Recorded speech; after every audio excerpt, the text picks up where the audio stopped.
I need a break from us. My wife said that after 10 years of marriage, and I knew right away it was not really a break.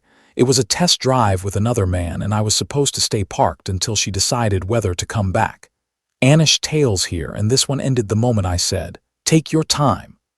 My wife Claire and I had been married 10 years. No kids. That part had always been maybe later, which somehow never became now. We were having coffee on a Sunday morning when she put her phone down, took a breath, and gave me that practiced serious look people use when they want credit for bad news. "Nathan, we need to talk." Then she said she had been thinking a lot about us, about where we were, and she needed a break to figure out what she really wanted.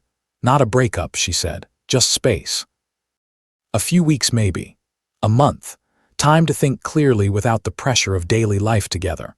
She reached for my hand when she said it. I let her take it because by then I already knew what this was. For the previous 3 months, Claire had been different in all the boring, obvious ways people try to talk themselves out of noticing.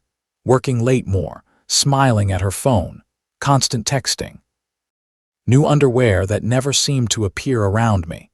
That specific distracted energy people get when they are emotionally halfway out the door but want you to keep paying the mortgage while they decide. So when she said break, I heard the real sentence underneath it. I want to try him without losing you. She wanted the freedom of leaving without the risk of being left. If things worked out with him, she would call it clarity. If they didn't, she would come back, and I was supposed to be the calm, understanding husband who respected her process. Most people know the truth before they admit it. I looked at her and something in me just went still. "Okay," I said. "Take your time," she blinked. "Really? If you need space to figure things out, then take it."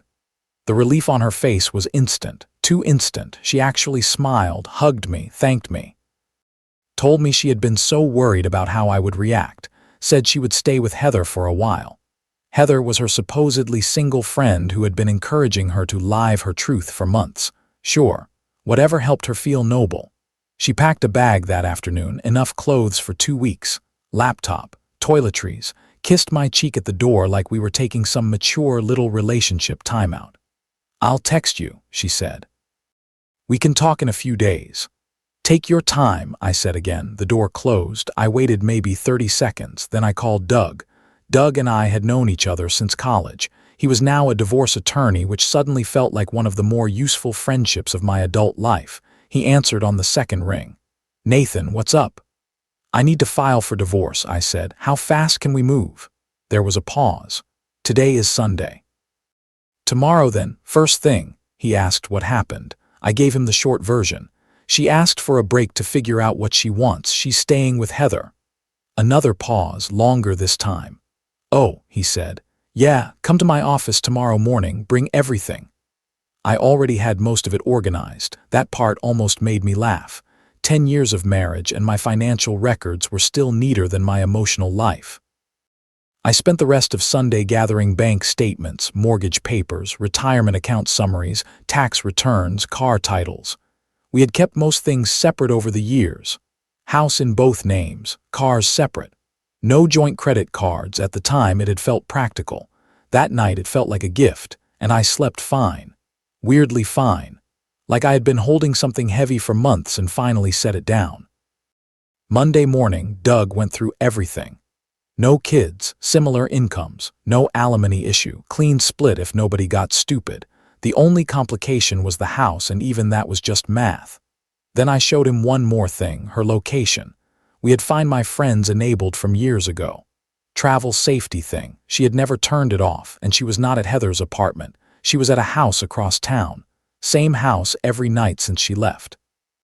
Doug looked up the address. "Gregory Winters," he said. "Does that name mean anything?" It didn't.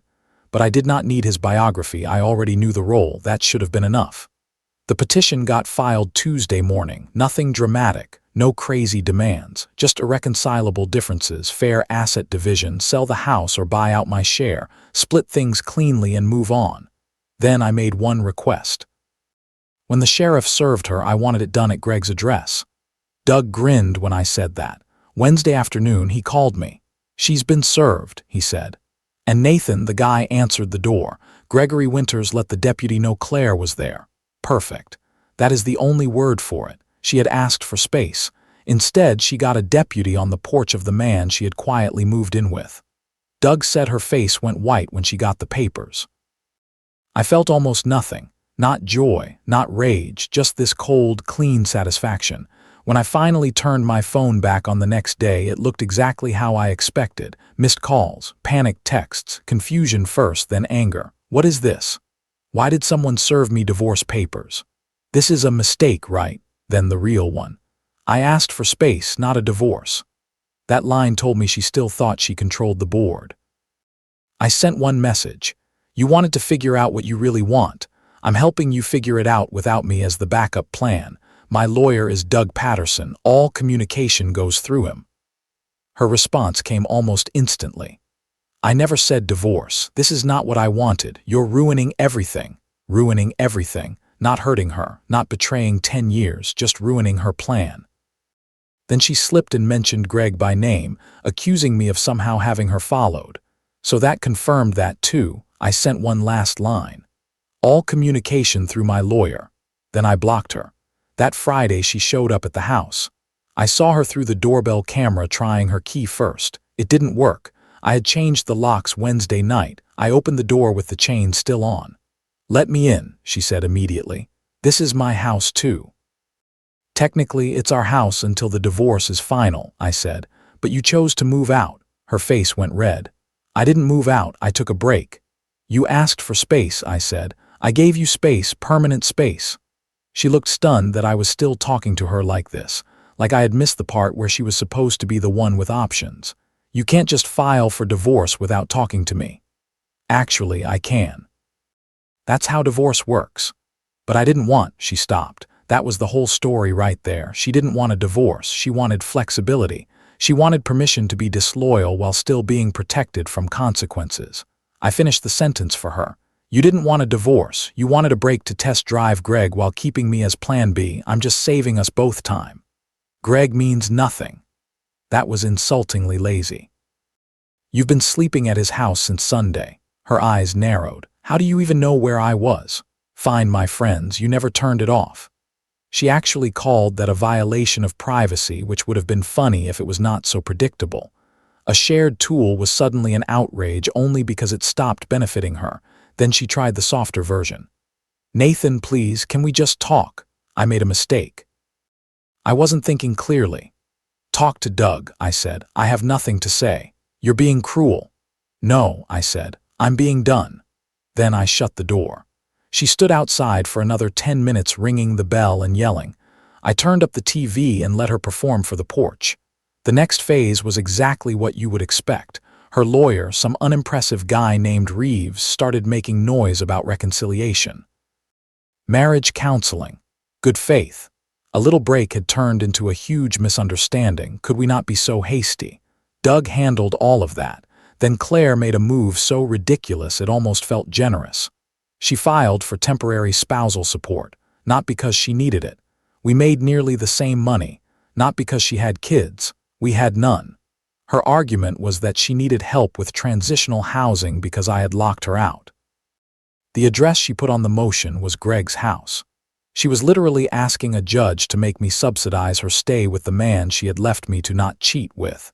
Notice how accountability only becomes unreasonable once money is attached. At the temporary hearing, the judge saw through it in about 10 minutes. She asked Claire why she had left the marital home.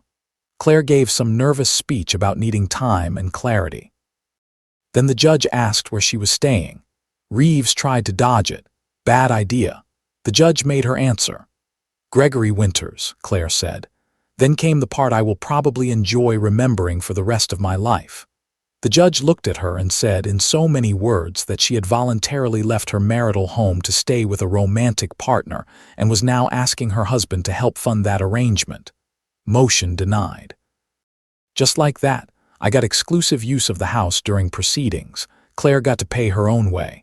The hearing was over in under an hour. Outside the courtroom, she cornered me in the hall. Nathan, please, 5 minutes.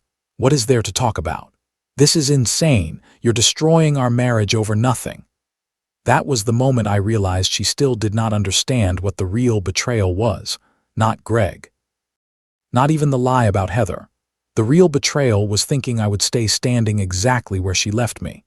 You asked for a break to screw another guy, I said. I said okay and filed for divorce. Where's the insanity? Her eyes filled up immediately. I never cheated on you. Greg and I are just friends. Doug actually coughed at that. She had already testified under oath that he was a romantic partner. Still, she kept trying. I was confused. Then be confused on your own time. And I left. After that, things got quieter on my side and messier on hers. I heard through mutual friends that living with Greg got ugly fast. Amazing how a secret little emotional affair loses its shine when it becomes real life. Bills, laundry, full-time presence, no adrenaline.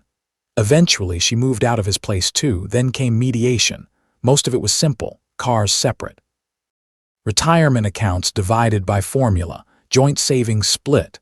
The only real issue was the house. We had bought it 7 years earlier. It had done well. There was solid equity in it. My proposal was simple. Sell it, pay off the mortgage, split the proceeds. Clean. Claire wanted to keep it. Of course she did. She had a pre-approval letter and a confident face right up until Doug did the math out loud and showed she was nowhere close to having enough to buy me out properly. Then the confidence disappeared. She accused me of punishing her. I told her I wanted my equity and I was not subsidizing her life anymore. That was really the whole divorce in one sentence. She had confused access with ownership for too long. The house got listed.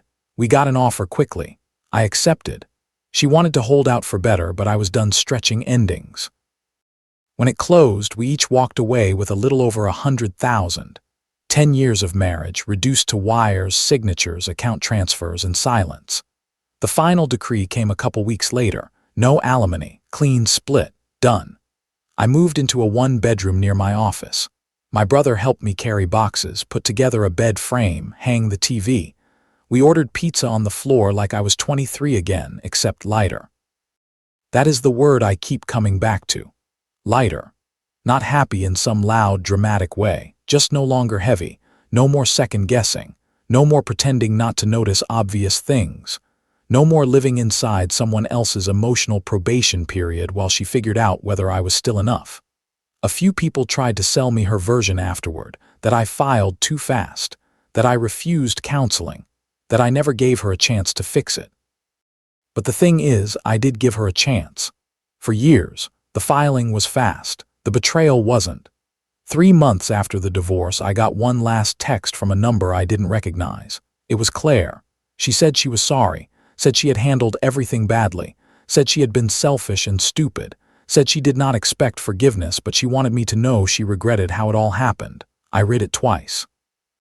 Then I deleted it, not because I was still angry, because by then I wasn't. She had gotten what she wanted, her break, her freedom to find out what was on the other side of our marriage, and I got what I should have taken a lot sooner. Peace. Sometimes the cleanest revenge is not revenge at all. It is simply refusing to be held in reserve. If someone asks for a break with no timeline and another person already waiting in the wings, that is not confusion. That is risk management. And when somebody wants the freedom to leave without the risk of losing you, the strongest answer is not a fight. It is a signature. Would you have filed that same day, or would you have waited and let her figure things out first? And once somebody asks for space to test another life while keeping you as the safety net, is there actually anything left to save?